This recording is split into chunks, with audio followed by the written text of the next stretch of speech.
Hello everybody, Mad Killers here, and I am bringing you another video since I am still up around 4 a.m. in the morning and I cannot get to sleep. Today we'll be talking about the patch 410 for League of Legends update. And this patch mainly includes bug fixes, pretty much nerfs, buffs to some champions that deserved it. You know, some champions needed this extra buff or they needed this nerf. And then you got then Nidalee's rework is in this as well. And to sum up most of what her kit is that her passive Prowl is now giving a hunted buff to champions that you deal damage to in your human form. Now the buff gives you bonus, increased 30% towards visibility. Your movement speed is increased in bushes by 10% for 2 seconds, increased to 30% for champions that have the hunted buff within a 5,500 range. And it also gives visibility to the champion that has the hunted buff. So they cannot just go in a bush, and, escape that buff. It's not, you can't do that. So, and I think this is good for Nidalee's chasing potential because this also takes away her pounce. Like, her whole entire, before this patch, the original Nidalee, all she could do is just run through bushes, pouncing against, pouncing towards people, pouncing away from people. It kind of got annoying because she could just get away with almost anything if you didn't have, if you weren't an Udyr or somebody with high CC or high mobility, and it was very annoying. So I think that was kind of like a little bit nerf to her, but I mean at the same time I think that's kind of good in a way. So let's think here. Alright, so then Javelin Toss. They nerfed the damage on her, on that, wow. And they changed it to if it exceeds her basic attack, it gains 8 damage based on distance flown, up to a cap of 80% of its additional range. So they nerfed this. They cool down 6 seconds as always, or yeah, it's 6 seconds, and then they reduced the missile width of it by half. So I mean, it's a lot thinner. So you could possibly snipe somebody through minion wave or a couple minions, could get in those sneaky spears. And I mean, if you're good enough to do that, that's more power to do. But I personally, I don't really like Nidalee at all. Too much bad history. And then her traps are about the same, but except for they changed it to where it does current health. And then. And also only affects one target per trap. Her E is pretty much the same. They didn't change too much about it. I mean, they're keeping most of it. It's probably the most least changed in here. And then her R, Cougar form, is now available at level 1. I think that this gives the most benefit to Nidalee in this rework because Nidalee's now are levels 1 through 6 are pretty boring. You just sit and farm lane. I mean, you just sit in lane and farm, and it's just you never get anywhere until you hit 6. So I think this opens up possibilities for Nidalee to do better in lane altogether. So takedown with the hunted bonus does plus 33% damage. Now it's not exactly as the whole assassinating Q as we all know. But it's still something that could be potential assassination if you get them down low enough, So, it's not a big buff to it, but I mean, it's still, that's extra damage, Everybody loves extra damage. And I mean, if anything, I think this rework actually put Nidalee ahead in most laners from 1 to 5, because some laners would beat Nidalee in lane until level 6, and then they'd have to start dealing with Nidalee. So I think this gives Nidalee more presence in the lane altogether. And then her pounce is that when a hunted bonus is applied, the first pounce directly towards a hunted champion will have up to 700 range. So you will pretty much have a bonus range pounce if you have the hunted applied. Killing unit in Cougar form reduces the cooldown of pounce to 1 second. That's also very good, because, I mean, that could be if you want to finish somebody off with pounce, that reduces to 1 second. That way there, if you're being chased in a 1v2, you can get out quickly and, survive. And I think that's really good. And then swipe. The first swipe that damages a hunted champion reduces the cooldown of pounce to 1 second.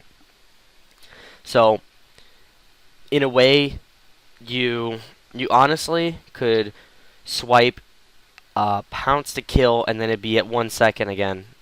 Or you could pounce in, swipe, wait till pounces up, pounce, kill, and then and then it's reduced to one. Um, it's killed. It's reduced to 1 second again, and then you can just get out. They're giving you more viability with going in instead of having to waste everything to kill. You actually have some escape and versatility to get out, which I think is pretty good for her. And then it's also the other aspect of it. So, and then they made changes to Skarner. They gave him a new passive. They gave him a buff to his Q, nerfed the base damage and bonus magic damage. However, but overall, I think, and they also buffed the ultimate, which I think altogether is a very good buff in a way. I mean, because this kind of does balance out what they did to Skarner in the last time that they reworked him. All right, so the new passive is called Crystallizing Sting. Skarner pretty much damaging spells apply the Crystal Venom debuff to an enemy champion or large monsters for 5 seconds. If Skarner lands a basic attack on a target with 3 stacks of Crystal Venom, he will deal additional to 20 to 105 magic damage and stun the target for 0.5, 0.75, and 1 second, based on level. After being stunned, targets cannot be debuffed by Crystal Venom for 6 seconds. So it's not exactly a Udyr stun, but I mean it's damn well close, or somewhat close.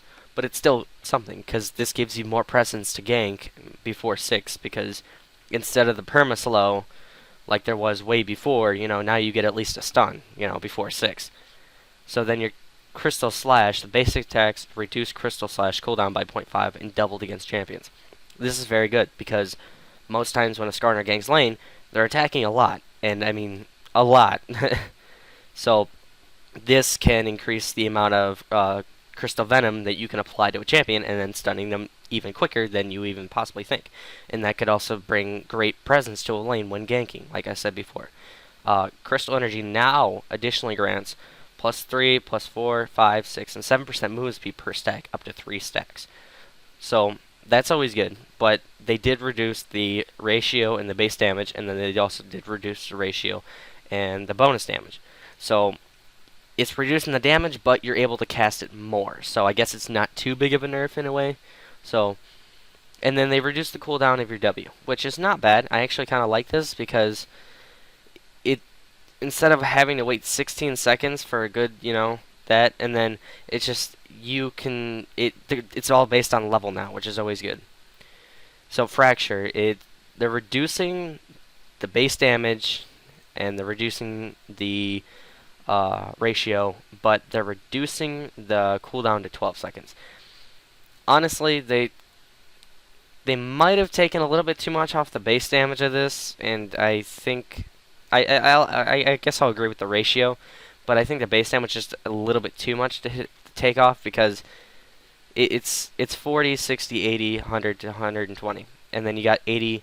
So pretty much your level 3 would be your level 1 early game, and I think that's taking away just a tad bit too much, but I mean, it's just my opinion in overall generalization.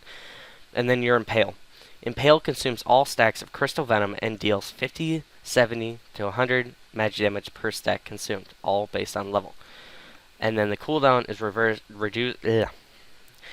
reduced to 110, 100 to 90. So you can get your Impale off quicker later in the game, and you'll be able to have more crystallizing crystallizing sting. So early game, he brings a small pressure, but not like a too heavy pressure to the lane, which is okay. And then, but late game, I think he could be very threatening, because if the crystallizing sting lasts for 5 seconds, and Crystal Slash gets reduced by damage, it gets reduced by basic attacks, and then you have your W, E, R, etc., etc. You'll be doing a lot within 5 seconds. So if you activate your R before 5 seconds ends up, you might end up with 4 to 5, or even possibly 6 crystallized sting stacks, which is always good, because I mean that's 100 damage per stack, and that's always good. That's not even including plus ratios. And then Galio, I kind of think this is good, because Galio, he scales off of MR, and I think this might be just a small buff to him. So some people might play him who like to play Galio instead of it being 0, you know, he actually scales off of MR instead of just not scaling at all. And then they kind of fixed Gragas here because when Gragas was doing Drunken Rage, Gragas no longer loses the damage reduction if he gets interrupted during his drinking. So if, let's just say a Syndra, you know, knocks him back while he's drinking, he's not gonna lose that damage reduction. He's gonna keep it. He's gonna keep it. It's just the drink's just gonna be interrupted.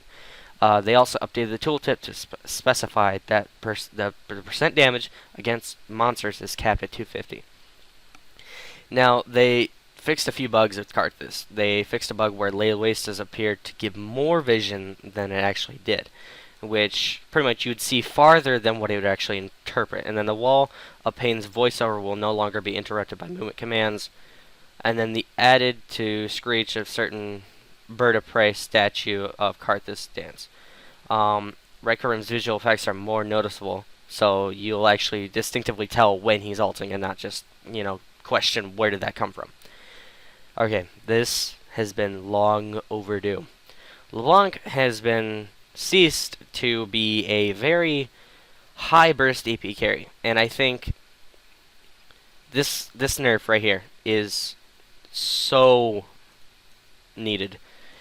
The silence that Hurt Q gave was just immensely too strong for most champions, because if you look at it, when she silenced somebody and then she chained them, they couldn't flash away, so that way there she was guaranteed to at least get one chain down.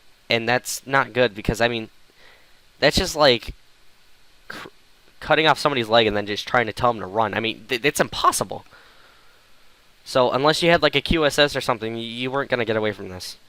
Even though a Banshee's Veil was available, but I mean, it's not something that you're going to expect early game, or get early game, just to counter this one ability. And even that, she could just dash to you and then do her double Q, and it's still going to hit. It's not fun.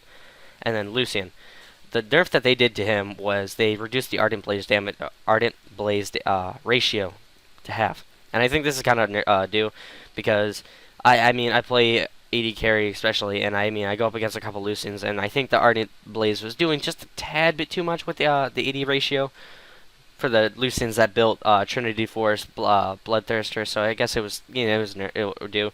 And then they fixed the bug with Pantheon, where the summoner spells before landing, most notably Flash, could be used before landing to reposition Pantheon's landing of damage area. So if he were to land somewhere and then he flashes, he'd redirect over there. They kind of nerfed. No, I'm not. Sorry, not nerfed. They kind of buffed Sivir's mana. So her base mana's increased, her mana per level's increased, and then they increased her mana per 5. So that's always good. They changed the icon for Flay, which was like the passive that deals bonus damage. So now it's gonna look like this instead of Death Sentence. Tristana, they reduced all mana ranks, and now more accurately checks nearby landing spots when jumping close to over walls. Buster Shot range now scales with level, like draw, bead, and explosive shot, which is kind of good. That way there you kind of get bonus range when using that ability. Trinimer's getting new icons, and then Nerf, they kind of Twitch, they kind of nerfed him. They reduced his base damage, and they also reduced his passive Deadly Venom. Now, and this is because this is all doing true damage, and I mean, if you're doing 2, 4, 6 true damage, you know, and it's just it's not fun, because I mean that's it just ticks and ticks and ticks, and I mean at times you can't really do anything about it because it's true damage. And then they nerfed his Q, and I think this might be a little bit overdue, because, or I mean not overdue, but I think this might be a little bit much, because I mean, if they would have kept this at 125 and then they would have kept this at 6, I would have been fine. But I mean, they're moving it to 1.5 seconds and then changing the 3 seconds after being hit to 6. So that's not exactly fun. And then they fixed a bug with Zed. For those that do not know what this bug is, I'll show you. So pretty much, Zed will literally teleport across the map after ulting if somebody dashes. That, it's just no, that's not fun. So, and all rights to that video who him. All rights to him. He made the video. I didn't. So go ahead, subscribe to him if you want. Alright, so then they're adding new lifesteal items. Essence Reaver, and I think this is good for people like, in my opinion, just saying, Poppy, Gangplank, you know, people that were really mana dependent. Even Ezreal could run this, in my opinion, because you gain 2 to 8% of the damage dealt for basic attacks as mana. This effects increase based on how much mana you are missing, aka GP is Q, Ezreal is Q, because they all apply on hit effects. Or I think Ezreal's would hit, but I know for a fact Gangplank's would, because it's considered as a basic attack. The attack damage is 50, the lifesteal is 10%, the cooldown reduction is plus 10, and the recipe is Vampiric Scepter and Pickaxe for plus 975 gold. Total 2650. That's not bad, honestly. For that amount of lifesteal plus cooldown reduction, I like that. That's not bad. They're changing the lifesteal from Doran's Blade because apparently basic attacks returning 5 to 3 HP is a little bit strong. So returning it to 3% while reducing the total damage and total HP. They're reducing the lifesteal on Vampiric Scepter, or on pretty much all lifesteal items, actually. So, and then, okay, so they nerfed Blade of the Rune King, so that way you only steal 25% rather than 30%. And the passive damage currently, based on damage per hit now, is from 5% to 8%. Lifesteal also being reversed from 15 to 10%. And the Bloodthirster. Bloodthirsty passive is now removed, replaced with another Bloodthirster passive. Lifesteal can now overheal, granting the Bloody Shield that absorbs 50 to 450 damage based on champion level. This shield decays when out of combat for 15 seconds. Attack damage is increased to 80, lifesteal is also increased to 15, and the total gold cost is to 350, or 3,500. My opinion on this, as an 80 carry perspective, is that I think it's actually pretty good, because this, with the low shield at early game, that means people like Draven, that their passive just instantly gives them enough money to get a Bloodthirster so early in the game. It's not going to be a huge buff to them. So it's more of a late game item than it is a mid than it is an early game. So you're not gonna get that huge buff early game like when you did with the Bloodthirsty passive than you are now. So getting this late game would be like getting a barrier, you know. So that way there are people that, you know, kind of like to run barrier over heal. They can actually start running heal now because you can just literally get a barrier for the new Bloodthirster. The total gold is actually it's worth it, because I mean they are upping BF Sword's damage, and they're also giving it a new passive, so it's going to be worth just a tad bit more for, you know, so you're actually paying something that's worth it. Infinity Edge damage being increased. Scimitar now gives bonus movement speed to range characters as well, plus 20 damage, and the total cost increased to 100. Dagger increased attack speed, but plus 50 gold. Berserker Greaves plus 5,000. I mean, not 5,000. Wow, I'm stupid. Plus 5% and plus 100 gold. That's not bad. Zeal's being increased as well. So I mean, they're increasing the attack speed items, or reducing the lifesteal. So in a way, they're essentially making 80 carries, or people that auto attack primarily, auto attack more rather than just having to auto attack less and get more out of it. So that's kind of good. Youmuu's, I kind of like this buff because this actually gives 80 carries, and I mean, I run Twitch with Youmuu's sometimes when I feel like having fun, and is that it also gives a 6-second buff to ranged champions as well, whereas previously it was giving it to 4 seconds. So I think that should be just a tad bit good, you know, better.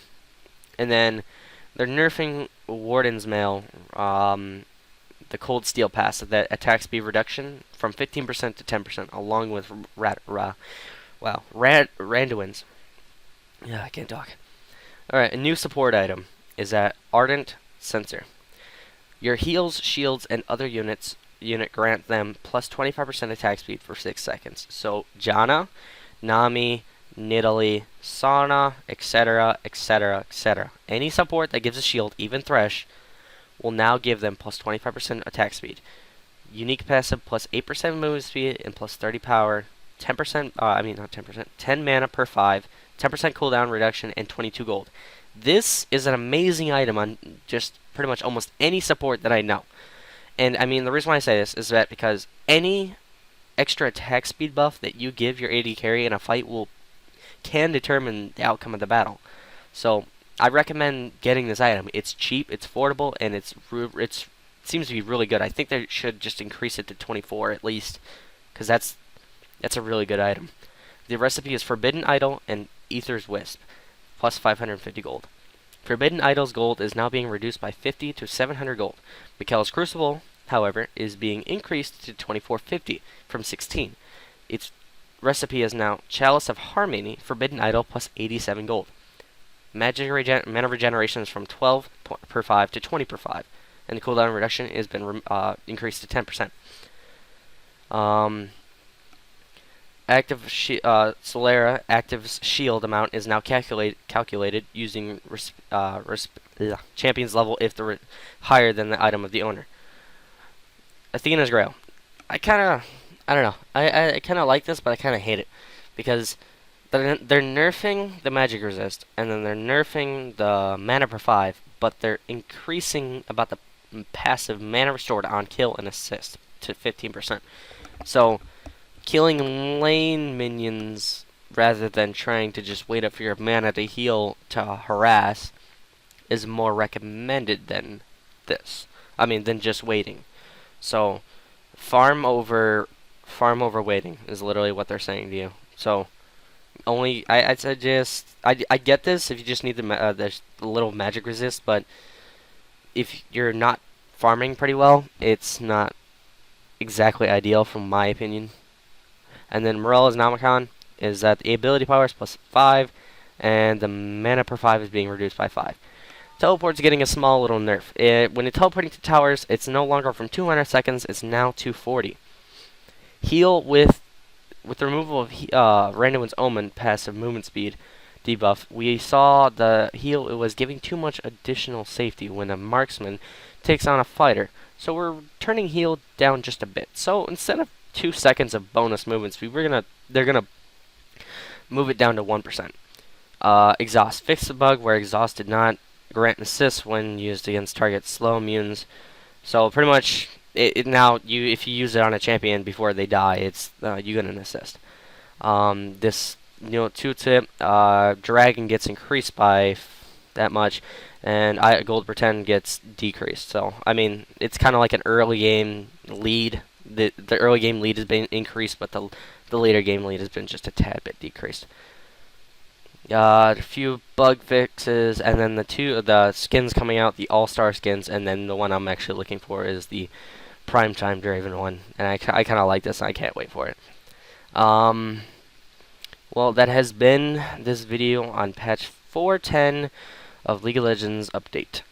Please leave a comment below, like, subscribe, let me know what you think, and I will see you guys in the next video. Goodbye.